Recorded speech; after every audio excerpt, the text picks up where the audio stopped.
Well, hello there. My name is Blade, and today I'll be reviewing Materialists. Now I know what you're thinking, Blade, this updo, so stunning, it really goes with the vibes, and I know, thank you, but I regret to inform you that it's actually just really freaking hot in California, and I could not have a wig on nor my hair down, but I feel like it kind of gives. I don't typically like to look so more traditional, like feminine, but I've remembered I have this. And tell me it's not giving Dakota Johnson in this movie, like literally like on the poster. So that's what we're giving today. But speaking of how I look, which is a very material thing, we are here to talk about Materialists, which is the new film from Celine Song. It is her second film following up her 2023 directorial debut, Past Lives. So let's get into it. This review is going to be 100% spoiler free. So the premise of Materialist is a young New York City matchmaker's lucrative business gets complicated when she is torn between her perfect match and her imperfect ex. So that sounds very rom-com vibes, and I think as a general premise it is a rom-com scenario, but that is my first, I guess, comment on this film, is that while it is packaged like a rom-com, this is honestly not really a rom-com. I mean, I guess we can consider it in that category, but it's very much so more of a, I wouldn't say straightforward, but it is very much a drama. There's like comedic tones, so this is a very a dramatic story. It's very heartfelt. There's a lot of emotion, and I don't know. So I don't know. I'll get into it more a bit later, but this is not necessarily your traditional rom-com. So as always, I always like to comment first on the acting, and this is, as I generally say, a pretty well acted movie. I really haven't watched a movie yet this year that I've had to be like, whoa, bad acting. But this is a very well acted movie. It has one of my favorite working actresses, who is the star, which is Dakota Johnson. And I would say this is a very strong performance from Dakota Johnson. You know, it's not something where she's doing a lot of really crazy dramatic moments. Like, she's not, like having any huge dramatic crying scenes. She's not having a lot of big angry scenes or anything like that. But it's just this character that she plays, which is this matchmaker named Lucy. She's very good at her job, and she's also very she's not like a liar or like a con man by any means, the same way like the stereotype of like a car salesman is. That's what I would compare her to. She really has to sell this idea that she can find you the love of your life, and she has, at the beginning of the movie we discover she's 9 of her clients have gone married, so it's not like she's lying. She is good at her job. But the point of what I'm getting at is Dakota Johnson had to play this character that is, really charismatic and can really win you over and is confident and good at what she does. And she really did an amazing job at bringing that to life. I believed this character. She felt very, I believed her. I knew she was good at her job, and I could see why. Furthermore, we have the love interests of the film, which are Chris Evans, who is her ex, and then Pedro Pascal, who is this, I'm not sure if he's a millionaire, but I'm gonna go on a hunch, just he's a millionaire. He's very rich, and he is the new person who comes into the picture that she's torn between. And I really enjoyed both of their performances, and specifically Chris Evans. What I really enjoyed about his performance was, he was a part of the Marvel machine for quite some time, and I think with some of the Marvel actors, they are good actors, but they were stuck in that machine for so long as all of those movies came out that we didn't really get to see too much of their other acting chops outside of not only action films, but that style. Marvel has a very distinct tone and dialogue to it, so we don't really get to see, for a long time we haven't seen what the rest of their dynamics and their acting capabilities are. And this movie really reminded me of wow, Chris Evans is a really great actor. I really believed him as this guy who's a struggling artist, struggling actor, who's trying to get out there. He's like 36 or something, you know, and he still needs to get his life together. And I really believed him as this person. And for me, that is always I think what makes or break like a great acting performance and a great performer is when I know this person, I know their face, I know their name, I know their fame, but I believe them as this person. The same goes for Pedro Pascal. I thought he did great in this. He's not in as much as the movie as you might be led to believe, which is fine. Like, it's not like they like lied to us. Like, he is integral to the plot, but at a certain point in the film, we don't see him past that point anymore. Which is not a spoiler. I'm just saying there does come a part where like he's just not involved in the film anymore. And I think for what he is in it, I like what his performance adds to the plot. I believe him as this man, and yeah, overall great acting. Oh, but I do want to specifically highlight one of the side characters, Sophie, that was played by Zoe Winters. Her screen time is honestly like at most probably 10 minutes across the whole film, but her performance was really honestly amazing. I saw Brian from the awards contenders say that he believes that she should be in Oscar contention for supporting actress, and I honestly 100% agree. I had the same thought leaving the theater because she had to play this. She's one of Lucy's clients, and she's, you know, just a nice girl, you know, and she doesn't really have anything crazy going on, and she just wants to find her match, and she's having struggles finding that. And then something does kind of happen where she gets a lot of emotional beats in the rest of the movie going forward, and I thought she really chewed up whatever screen time she was in. So next, moving on from acting, I want to discuss Celine Song as her directing and her writing in this movie, and all of the choices. And I have nothing but praise to say about Celine Song and this film. I honestly think she, like, masterpiece level. I don't really have a lot of like, I don't think I really have any notes for this movie. I think Celine Song, you know, this is only her second film, so we got a taste of what she can do in past lives, but we weren't, I think, until somebody makes like 2 or 3 films, you don't know the full, like, what are their movies like. And now that we have 2 from her, I'm very happy to say I just think she makes really beautiful, like, intimate human films. Now, I think saying something like human films to some people might sound confusing because we're all humans, but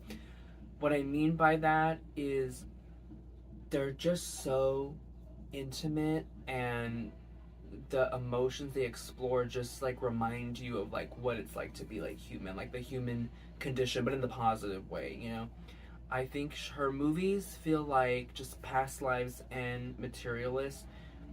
You feel like you're actually being dropped into these people's lives, like you're a fly on the wall, or you're getting to like follow them around or something. They're just so intimate, and they're just so beautiful. Like, and I don't mean just visually beautiful. Like, the stories are just so, they come from in here, you know, and they're just, it's a really wonderful watch, I think. And also on the actual visual front, I love her style. It's, her color palette is muted, but not in a way that's not rich. Like, it's just not bright. It's not like heavily saturated, but it has a very beautiful look to it. I love her cinematography choices. I also think in this movie she did a lot of interesting things with the directing and the way the shots were set. There's this shot, very long shot as well, of Dakota and Pedro at a dinner table talking to each other, and just the way it looked and the way it was lit was so beautiful. And there's also a couple of scenes where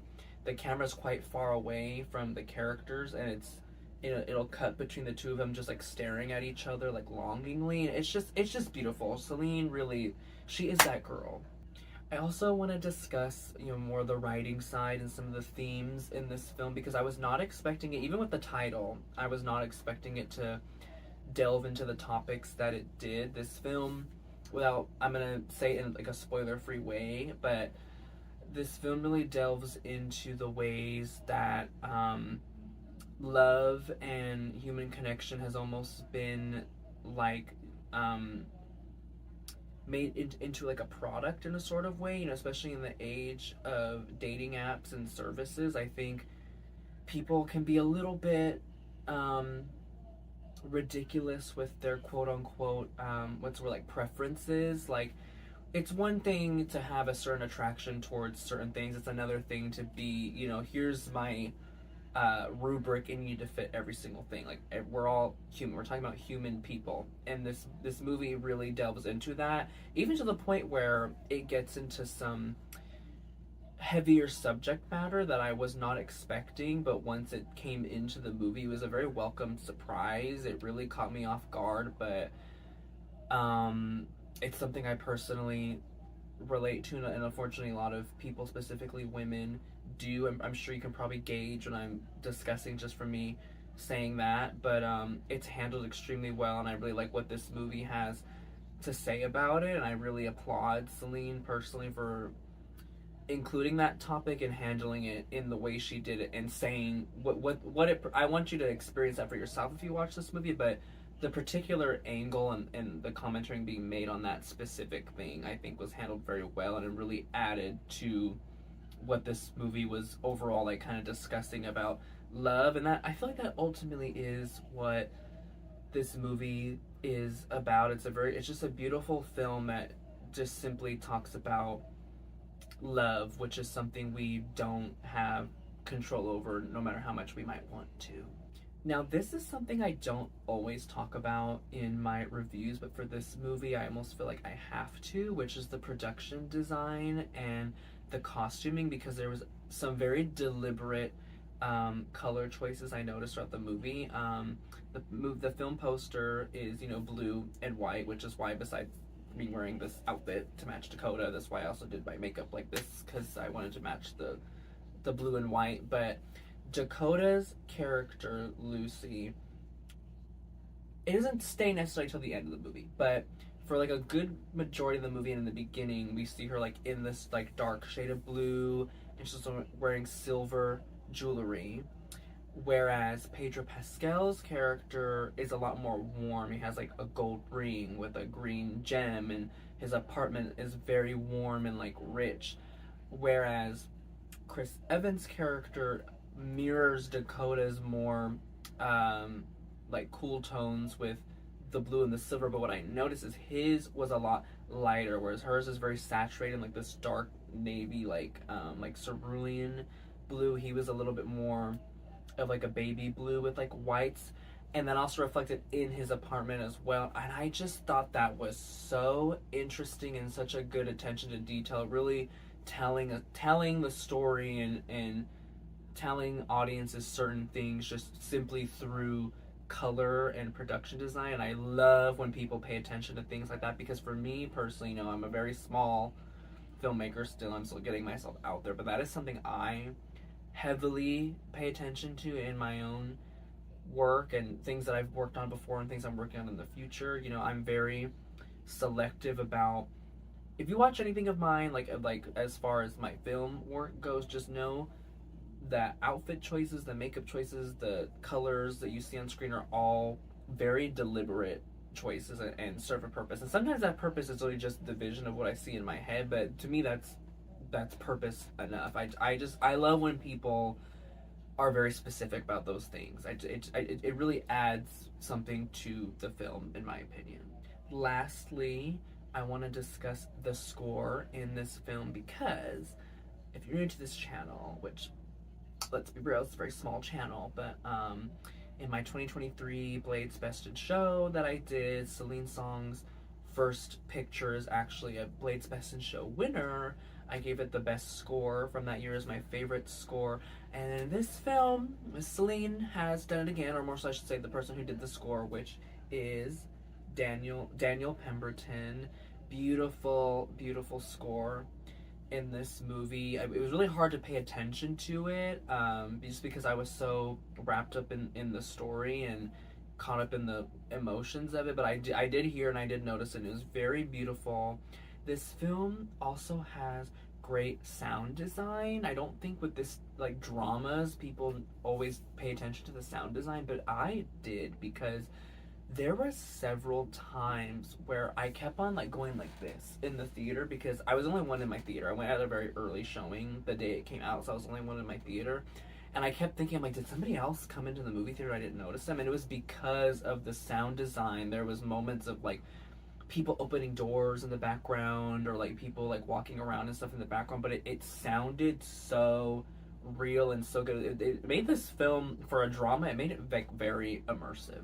So yeah, that is really all I have to say about Materialists. I mean, I do have more to say, but personally, I don't feel as though to comment on this movie I need to spoil it. I don't think anything I have to say about like actual moments in the plot would really like add anything to this review for me personally. You know, maybe I'll discuss it later, like at the end of the year, more at length. But I'm going to leave this one spoiler free, especially because this is a movie I would definitely recommend you watch for yourself. Go to the theater, you know, or watch it on streaming, I guess. But I'm always going to advocate go to the theaters. That is the way films are meant to be seen on the big screen.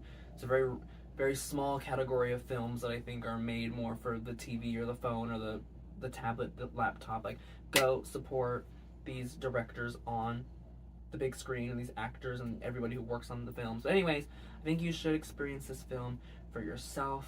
It's really beautiful. It's I would put it after Sinners for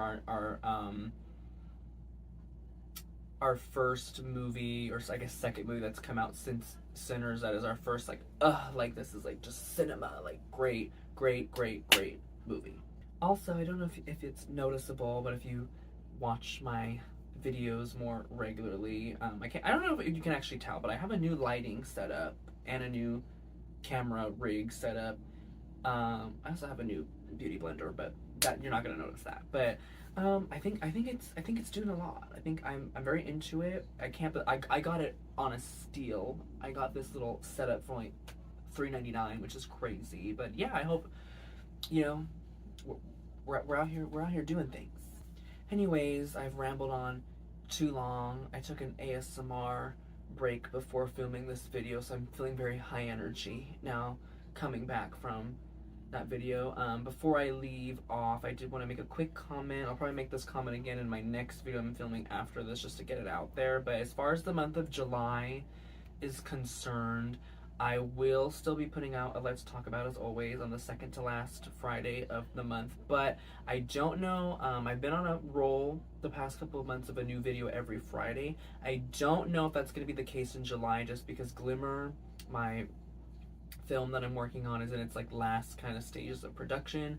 So I'm probably really gonna lock into the editing phase. I have a deadline that I want it to be finished by, so I might really lock in on that. But you'll still see me with a Let's Talk About, of course. But until then, I will see you in the next one.